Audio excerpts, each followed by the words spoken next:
Everyone, welcome back to my channel. तो आज unit second में हम देखते हैं सामग्री का रखरखाव मेंटेनेंस ऑफ स्टॉक में। ये हमारा 4th लेक्चर होने वाला है। मैंने 3 लेक्चर में आप लोगों को समझा दिया है। तो आज हम लोग देखेंगे कि सब सेंटर पे कौन कौन से रजिस्टर बनाए जाते हैं। सबसे पहले हम बात करते हैं कि सब सेंटर पे रजिस्टर बनाता कौन है। तो सब सेंटर पे रजिस्टर जो होती हैं वो एएनएम बनाती हैं और सब सेंटर की पॉपुलेशन 5000 होती है। 5000 जो कि मैदानी क्षेत्र पे होता है और 3000 जो कि हिली एरिया पे होता है। और सब सेंटर पे एएनएम की नियुक्ति होती है। तो एक एएनएम ही यहाँ का जितना भी कार्य रहता है, जितना भी रजिस्टर होता है, सब एएनएम के द्वारा बनाया जाता है। और एएनएम क्या करती हैं, जितनी भी यहाँ पे सब सेंटर पे गतिविधियाँ होती हैं, एक महीने में जितनी भी गतिविधियाँ होती हैं, तो वो उस सबको एक रजिस्टर के थ्रू डाटा अपना कलेक्ट करती हैं। क्योंकि अगर क्या क्या गतिविधियाँ हुई हैं इनके बारे में अगर जानना है तो एक रजिस्टर के थ्रू ही हम जान सकते हैं कि यहाँ सब सेंटर पे कितनी गतिविधियाँ हुई हैं। और ये लोग एक रिकॉर्ड एंड रिपोर्ट भी बनाती हैं, फिर रिकॉर्ड एंड रिपोर्ट को उस रजिस्टर में नोट करती हैं। तो इस तरीके से सब सेंटर पे रजिस्टर बनाए जाते हैं।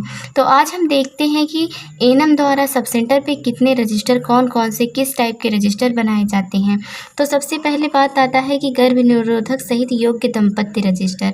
तो जैसे कि जिन्होंने भी कंट्रासेप्शन के मेथड्स को अपनाए हैं, तो इन सब के बारे में भी कितने लोगों ने ये कंट्रासेप्टिव मेथड अपनाया है, इस सब का रिकॉर्ड रखने के लिए वो एक रजिस्टर बनाती हैं और रजिस्टर में उन लोगों का नाम नोट करती हैं। मातृ एवं बाल स्वास्थ्य maternal and child health register बनाती हैं। और जितनी भी माएँ एंटीनेटल हैं या फिर इंट्रा नेटल हैं, पोस्ट नेटल हैं, इसका मतलब एंटीनेटल का मतलब ये होता है कि जिन्होंने अभी बच्चे को जन्म नहीं दिया है, और पोस्ट नेटल का मतलब होता है जो माँ बच्चे को जन्म दे चुकी हैं।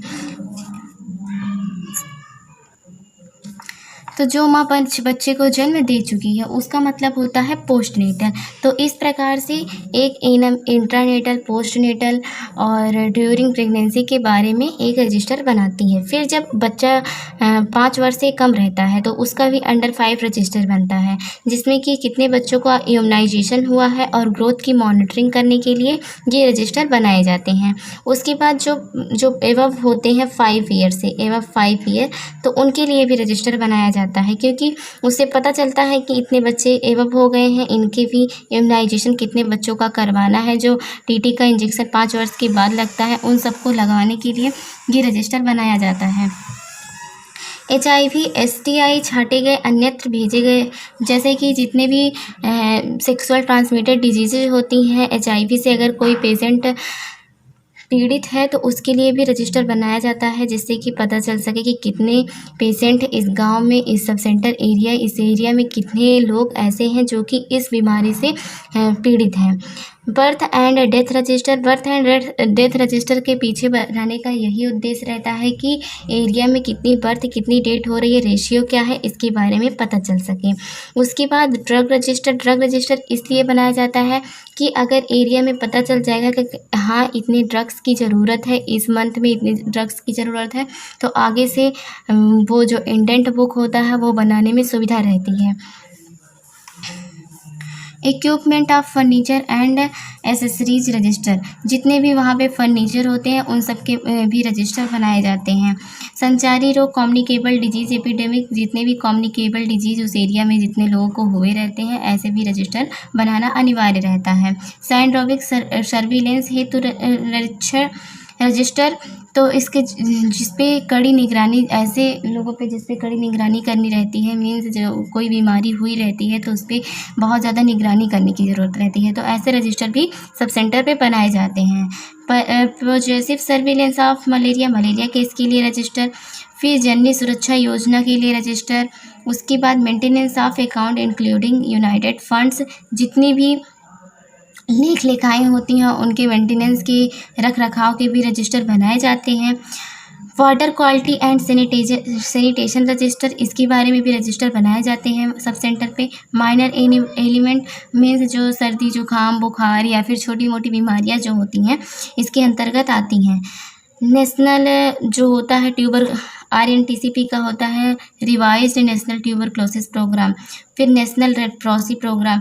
इन सब के जो नेशनल प्रोग्राम्स होते हैं उनके भी रजिस्टर बनाना अनिवार्य होता है एक सब सेंटर पे, जिससे पता चल सके कि हाँ एनम ने भाग लिया है या नहीं नेशनल प्रोग्राम में। जितना संभव हो अधिक से अधिक रजिस्टर्स एकीकृत होने चाहिए, मतलब जितना हो सके एक एनम को रजिस्टर बनाने चाहिए, जिससे कि क्या होते हैं उपकेंद्र पर जो भी आंकड़े होते हैं वो पता चल जाते हैं कि हाँ इतनी चीज़ें इस समय पे रजिस्टर के थ्रू ये पता चल जाती है कि इतनी चीज़ें हुई हैं। स्टाफ नर्स के भी रजिस्टर होते हैं और कम्युनिटी हेल्थ नर्स के भी रजिस्टर होते हैं, रेसिडेंस।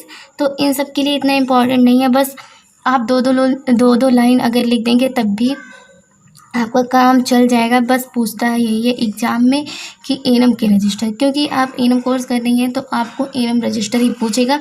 हाँ आपको अगर नॉलेज के लिए चाहिए तो दो लाइन आप उसमें लिख सकती हैं और बढ़ाकर। तो स्टाफ नर्स के जो रजिस्टर होते हैं, स्टाफ नर्स एंड एनम, ये दोनों के रजिस्टर कंबाइन होते हैं, मीन्स दोनों लोग ये रजिस्टर बनाती हैं। Nurse report book, TT injection, annum clinic register. तो जो वो स्टाफ नर्स होती हैं, क्योंकि स्टाफ नर्स के नीचे ही एनम कार्य करती हैं तो इसलिए उनको एनम क्लिनिक रजिस्टर उनको भी बनाना पड़ता है और एक एनम को भी बनाना पड़ता है। ओपी रेफरल मीन्स यही 2-3 लाइन आप याद कर लीजिए बस। फिर कम्युनिटी हेल्थ नर्स रजिस्टर क्या होती हैं, register for all activities and block expanse educator. ठीक है, बस 2 चीज़ें आप याद कर लीजिए, बहुत ज़्यादा ज़रूरी नहीं है क्योंकि ये क्वेश्चन में पूछता नहीं, आपको अपनी तरफ से बनाकर लिखना है तो भले आप लिख सकती हैं।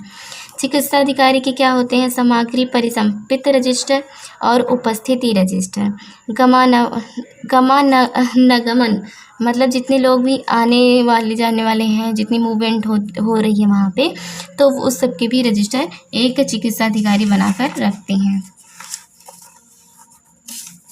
बस आज का टॉपिक यहीं पे ख़त्म होता है। आई होप आप लोगों को वीडियो पसंद आया होगा, अच्छा लगा हो तो लाइक करें और नए हैं चैनल पे तो प्लीज़ चैनल को सब्सक्राइब करें। और आप लोगों के लिए एक बात और बोलना चाहूँगी, जो भी कंटेंट जो भी चीज़ें आप लोगों को नहीं समझ में आती है आप प्लीज़ कमेंट बॉक्स में बताएं, हम उसको दोबारा समझाने की कोशिश करेंगे। मेरी पूरी कोशिश रहेगी कि हम आपको अच्छे तरीके से समझाएँ और जो भी इससे रिलेटेड सेकेंड ईयर या फर्स्ट ईयर से रिलेटेड जितनी भी क्वेरी हो या फिर अगर कोई भी टॉपिक आपको नहीं समझ में आया है या फिर मैंने वीडियोज़ पे नहीं अपलोड किया है तो प्लीज़ आप लोग कमेंट में बता सकते हैं, मैं आपको वीडियो अपलोड करके दे दूंगी। आप जिस दिन कमेंट करेंगे उसके तीसरे दिन आपको वीडियो मिल जाएगी। आई होप आप लोगों को वीडियो पसंद आया होगा, अच्छा लगा हो तो लाइक करें और नए हैं चैनल पे तो प्लीज़ चैनल को सब्सक्राइब करें। Thanks for watching the video.